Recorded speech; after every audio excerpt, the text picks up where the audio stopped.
Voltando para o texto, então, a gente está saindo aqui da epilepsia infantil, familiar ou não, autolimitada, e a gente vem para esse quadro aqui que já é mais de levantar o cabelo da gente, arrepiar o cabelo. Aqui já não é benigno, né? A gente vai entrar no espectro da crise febril plus, né? Epilepsia genética com crises febris plus. Aliás, né? Ela tem vamos dizer assim, uma extremidade dela que é mais benigna, né? O que acontece é que ela pode se associar com o quadro de síndrome de Dravet, né? Ela pode ocorrer antes do Dravet ou estar associado ou ser confundida com Dravet. Então, aí a gente já fica mais preocupado. Vamos ver as novidades que eles têm para passar para a gente aqui, né? Sobre a síndrome febril plus, né? Epilepsia genética com crises febris plus. Então, as crises febris plus, elas foram descritas, eu vou chamar de crises febris plus, tá? Não vou chamar de epilepsia genética com crises febris plus, só porque vai falar muito aqui, tá vendo? Vou ficar repetindo. Então, as crises febris plus, elas foram descritas inicialmente como uma epilepsia familiar autossômica dominante, com uma penetrância variável. É isso aí. Elas estão incluídas no espectro dos fenótipos de epilepsia, incluindo epilepsias com crises mioclônico-atônicas, a síndrome de Duse, síndrome de Dravet, as síndromes de epilepsia generalizada genética e idiopática. Além disso, epilepsias focais, epilepsias com fenótipo heterogêneo, geralmente se apresentando na mesma família. Ainda que as crises febris sejam uma marca, né, das crises febris plus e ocorram em muitos membros afetados dessa família, nem todos os membros afetados têm crise febril. As crises febris plus têm uma etiologia genética heterogênea, com variantes patogênicas identificadas em vários genes. Não é só um, vários genes. Ainda que o fenótipo mais comum nas crises febris plus sejam as clássicas crises febris, o segundo mais comum fenótipo são as crises febris plus. As crianças com crises febris plus, elas podem ter vários tipos diferentes de apresentação. Mais frequente é quando uma crise febril típica continua além dos 6 anos de idade. Então, olha que interessante. Você tem uma crise febril típica acima dos 6 anos, você já vai pensar na crise epilepsia com crise febris plus. Não é? 6 anos que ele frisa, né? É a idade típica no qual a maior parte das crises febris para.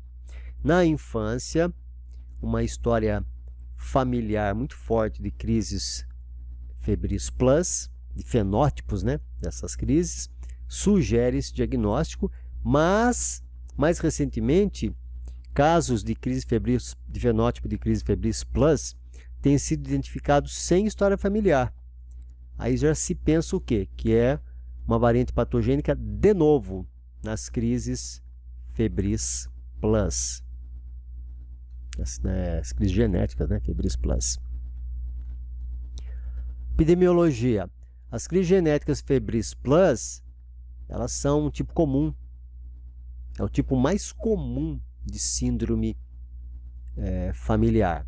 Entretanto, do ponto de vista epidemiológico, data sobre a sua incidência aqui falta ainda. Não se tem ainda, não se sabe como é que funciona a epidemiologia aqui, né? Se não se sabe, como é que se afirma que é o tipo de síndrome familiar comum, né? É interessante isso. Contexto clínico. O seguinte descreve o fenótipo das crises febris plus. As crises, as síndromes específicas são descritas em outro momento. Tá? Então, vamos lá. Epilepsia genética com crise febris plus. Essas crises, essas famílias, elas podem começar com crises antes dos 6 meses de idade, diferentemente das crises febris típicas, que começam após os 6 meses de idade e geralmente após os 12 meses. Então, o início é precoce. Crise febril típica começa após os 6 meses, geralmente após os 12, atípica. Convulsão febril típica, comum. Entre 6 meses a 12 meses, acima de 12 meses, né? Essa aqui começa antes dos 6 meses e persiste além dos 6 anos de idade. Crise febril plus. Crise febril plus é o termo usado para descrever crises febris persistindo após 6 anos de idade e evoluindo para crises afebris. Por isso que é febril plus. Tem um mais aí, né? Outras crises afebris, outros tipos, né, de crises afebris, podem desenvolver-se em várias idades. Por exemplo, aqui, né? Crise clônica, hemiclônica, focal prolongada, com febre antes dos 15 meses, particularmente se for recorrente, sugere síndrome de Dravet. Isso aqui é muito importante a gente lembrar, hein?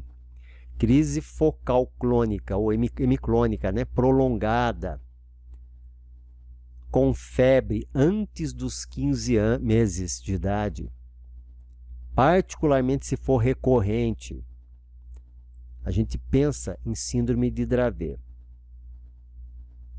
Nessa fase, o exame neurológico, aliás, né, nesse quadro das febris plus, o exame neurológico ele é normal.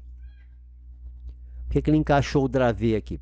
O Dravet está no espectro da crise febril plus e ele é muito importante, né, por causa da evolução que é ruim. Então, a gente tem que ele colocou aqui justamente para frisar mesmo, né?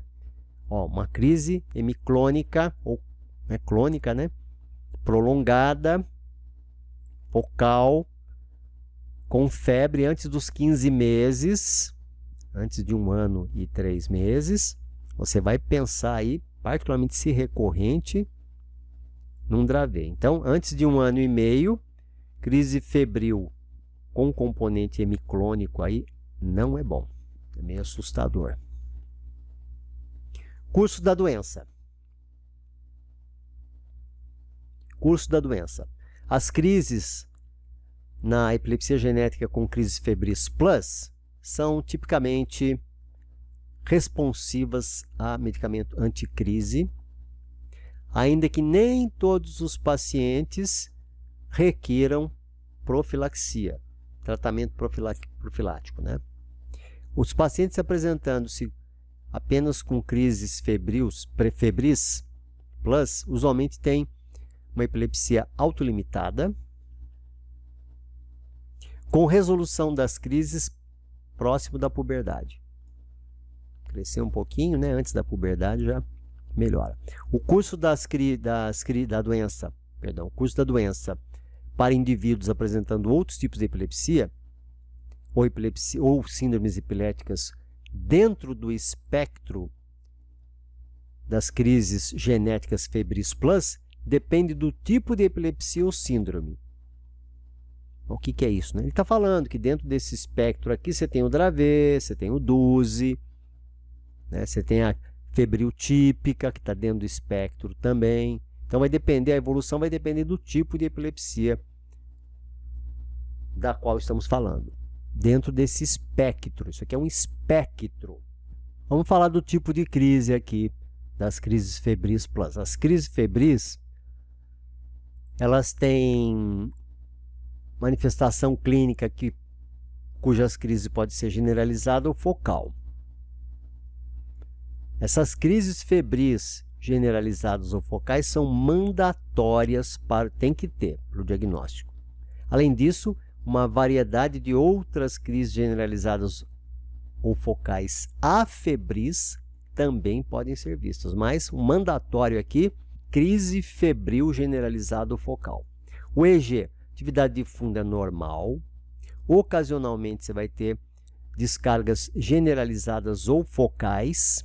É comum, né? Às vezes a gente vê um eletro, a pessoa pergunta, então, mas isso aqui, não entendo, é uma epilepsia generalizada ou é focal?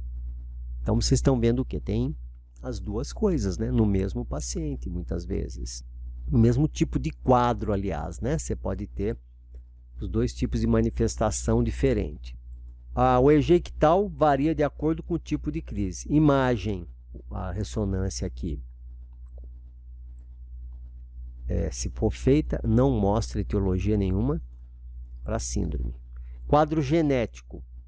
A herança autossômica dominante com uma penetrância variável. Os membros da mesma família podem se apresentar com quadros diferentes de crise ou síndromes epiléticas que podem ser ou não associadas com febre ou crise febril.